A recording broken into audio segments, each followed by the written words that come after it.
Tobias Valdi, corsia numero 4, 27,84. Il suo passaggio dopo la frazione della farfalla. Svaldi giovane, classe 2001, dunque categoria junior. Per lui l'anno scorso 3 medaglie ai criteri, alla vittoria del titolo giovanile dei 200 run, al bronzo nei 100, e in questa gara è stato secondo allo Stadio del Nuoto di Riccione. 32,83 la frazione del dorso, con Gallina e Coan che inseguono in seconda e terza posizione dalla seconda e terza corsia.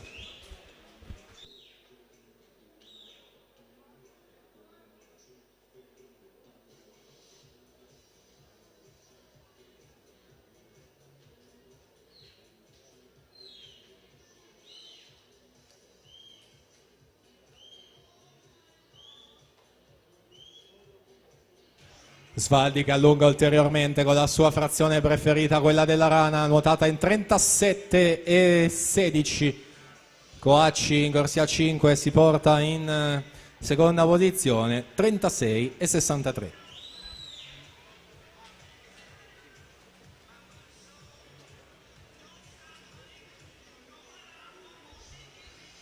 Tempo di riferimento a quello di Federico Baggio, 2,7,64.